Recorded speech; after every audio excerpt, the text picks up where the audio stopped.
এই 10টি keyboard shortcut আপনার প্র্যাকটিক্যাল লাইফে অনেকটাই কাজে লাগবে। তো চলুন শুরু করা যাক। তো প্রথমে যে শর্টকাটটি হলো, এই শর্টকাটের মাধ্যমে আপনি আপনার পুরো কম্পিউটারের স্ক্রিনশট নিতে পারবেন। তো শর্টকাটটি হলো Windows plus print screen. Windows plus print screen press করে আপনি আপনার কম্পিউটারের স্ক্রিনশট নিয়ে নিতে পারবেন এবং এই স্ক্রিনশটটি আপনি আপনার মাই কম্পিউটারে গিয়ে তারপর পিকচারে গিয়ে স্ক্রিনশট ফোল্ডারের ভিতরে আপনি সেই স্ক্রিনশটটি পেয়ে যাবেন। তো এরপরে যে শর্টকাটের মাধ্যমে আপনি ভয়েস টাইপিং করতে পারবেন এবং এই ভয়েস টাইপিংটি খুব অ্যাকুরেটলি হয়ে থাকে। আপনি বাংলাতেও ইংলিশেও এই ভয়েস টাইপিং করতে পারবেন। উইন্ডোজ প্লাস এইচ প্রেস করে আপনি ভয়েস টাইপিংটি অন করতে পারবেন এবং আপনি বাংলাতে এবং ইংলিশে দুটো ভাষায় আপনি ভয়েস টাইপিং করতে পারবেন। হ্যাঁ, এই ভয়েস টাইপিংটি কিন্তু খুবই অ্যাকুরেট ভাবে হয়ে থাকে। তো আপনি এটা ট্রাই করতে পারেন, আপনার প্র্যাকটিক্যাল লাইফে এটা অনেক কাজে লাগবে। তো এরপর শর্টকাটের মাধ্যমে আপনি আপনার কম্পিউটারের যে কোনো জায়গায় জুম করতে পারবেন। তো কিভাবে করবেন, আপনি কম্পিউটারের কিবোর্ডে থাকা আপনি উইন্ডোজ বাটনটি প্রেস করে ধরে রেখে আপনি প্লাস বাটন প্রেস করতে থাকবেন। আপনার কার্সারটি যে জায়গায় থাকবে সেই জায়গায় কিন্তু জুম হতে থাকবে। আর আপনি যদি জুম আউট করতে চান তাহলে উইন্ডোজের সাথে মাইনাস বাটনটি প্রেস করলে কিন্তু জুম আউট হয়ে আগের জায়গায় ফিরে আসবে। তো এভাবে আপনি এটা করতে পারেন।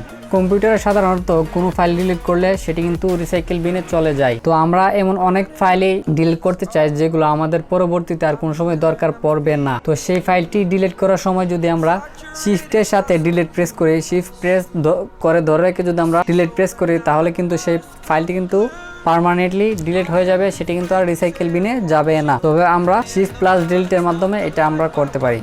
অনেক সময় আমরা আমাদের কম্পিউটারে নতুন ফোল্ডার ক্রিয়েট করে থাকি, আর এই নতুন ফোল্ডার ক্রিয়েট করতে কিন্তু আমাদেরকে কয়েকটি ধাপ বের হতে হয়। তো এই নতুন ফোল্ডার আমরা ক্রিয়েট করতে চাইলে আমরা একটি শর্টকাটের মাধ্যমে অতি সহজে এটা করে নিতে পারি। তো আমরা যদি control plus shift plus N press করে দেই, আমাদের সাথে সাথে কিন্তু একটি নতুন ফোল্ডার ক্রিয়েট হয়ে যাবে। তো এভাবে আমরা এই কাজটিকে অতি সহজে করে নিতে পারি। তারপর শর্টকাটটি হলো Windows plus B. Windows plus B এর মাধ্যমে আপনি হিস্টোরিক্যাল ক্লিপবোর্ড ওপেন করতে পারবেন। মানে আপনি আজকে যতগুলো টেক্সটকে কপি করেছেন সেই সবগুলো টেক্সটই আপনি এখানে দেখতে পাবেন এবং সেগুলিকে আপনি আপনার কাজের জায়গায় আপনি পেস্ট করতে পারবেন। তো এটির মাধ্যমে কিন্তু আপনার কাজটি কিন্তু অনেক সহজ হয়ে গেল। আপনাকে বারবার গিয়ে কপি করে পেস্ট করতে হবে না, আপনি একসাথে কপি করতে থাকবেন এবং একসাথে পেস্ট করতে পারবেন। তো এইভাবে উইন্ডোজ প্লাস বি এর মাধ্যমে আপনি এই কাজটি করে নিতে পারবেন।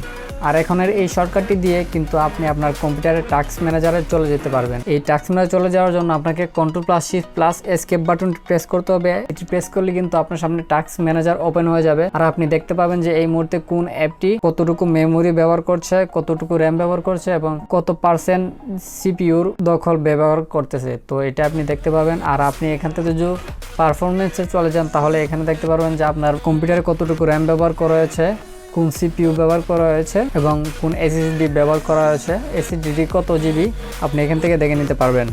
কম্পিউটারে কাজ করার সময় যদি কিছু সময়ের জন্য যদি আপনার বাইরে যেতে হয় সেক্ষেত্রে আপনি উইন্ডোজ প্লাস এল প্রেস করে কিন্তু কম্পিউটারটিকে লক করে যেতে পারবেন। আপনাকে বারবার শাটডাউন দিয়ে আবার ওপেন করতে হবে না কম্পিউটার। আপনি উইন্ডোজ প্লাস এল এর মাধ্যমে আপনি এটিকে লক করে যেতে পারবেন যাতে অন্য কেউ এসে কম্পিউটারটিকে ব্যবহার করতে না পারে। তো উইন্ডোজ প্লাস এল এর মাধ্যমে আপনি এটা করতে পারেন। এন্ড ফাইনালি যে লাস্ট শর্টকাটটি হলো, এটি আমাদের কম্পিউটারকে শাটডাউন করার ক্ষেত্রে ব্যবহার হতে পারে।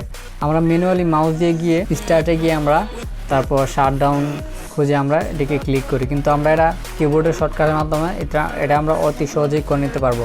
আমরা যদি অল্টার প্লাস F4 দিয়ে এন্টার প্রেস করি আমাদের কম্পিউটারটি কিন্তু সাথে সাথে শাটডাউন হয়ে যাবে। তো আমরা এই শর্টকাটগুলির ব্যবহার করতে পারি। তো আশা করি এই ভিডিওটি আপনার ভালো লেগেছে। যদি ভালো লেগে থাকে তাহলে এই ভিডিওটি লাইক দিয়ে দিতে পারেন এবং কমেন্ট করে আপনার মতামত জানাতে পারেন। আর আপনি যদি এই চ্যানেল নতুন হয়ে থাকেন তাহলে এই চ্যানেলে সাবস্ক্রাইব করে রাখতে পারেন। তো ভালো থাকুন, সুস্থ থাকুন, দেখা হবে পরবর্তী ভিডিওতে।